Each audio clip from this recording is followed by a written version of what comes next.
Job અને જોય આ બંને વસ્તુઓ એક જ બિંદુ પર કોઇન્સાઇડ થવી જોઈએ.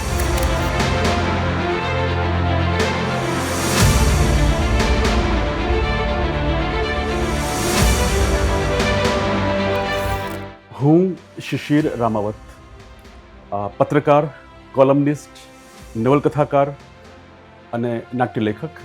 હું મૂળ જામનગરનો છું. મારું મોટાભાગનું જીવન મુંબઈ પસાર થયું છે.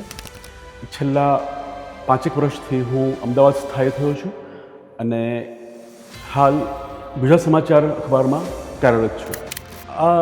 હું નાનપણથી જ ખૂબ લખતો વાંચતો. બાળ સામયિકમાં મારી કૃતિઓ છપાતી જ્યારે હું બહુ જ નાનો 10-12 વર્ષનો હતો ત્યારથી મારે લખવાનું છે, મારે લખવું છે, મને પત્રકારત્વ ગમે છે, મારે લેખક બનવું છે.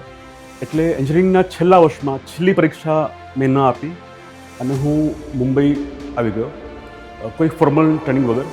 પણ જે મેં વાંચેલું લખેલું હતું, મારી ડાયરીઓ, મારું વાર્તાઓ, એ જ મારી ટ્રેનિંગ હતી અને એના આધારે મને તરત સ્વીકાર મારો થઈ ગયો મુંબઈના પત્રકારત્વમાં.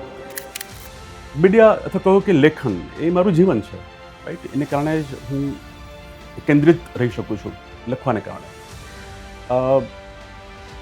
હું એ પેઢીમાંથીનો સભ્ય છું જેણે પ્રિન્ટ મીડિયામાં કામ કર્યું છે, જેણે ટેલિવિઝન મીડિયા માધ્યમનો ઉદય અને એનો ઇવોલ્યુશન જોયું છે, જેણે ડિજિટલ મીડિયા જેવું ઉદય અને વિસ્તરણ જોયું છે અને જે હાલ AI પણ જોઈ રહ્યા છે. તો મીડિયા મને લાગે છે કે હવે બધા જ મીડિયા છે, આપણે બધા મીડિયા છીએ. જેના હાથમાં મોબાઈલ ફોન છે એ બધા જ મીડિયાનો ભાગ છે.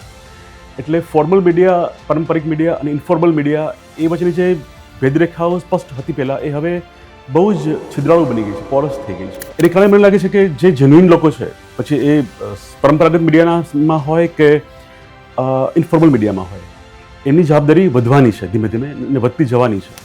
વિશ્વ સંવાદ કેન્દ્ર ગુજરાત તરફથી મને આજે નારદ સન્માન માટે પસંદગી થઈ છે.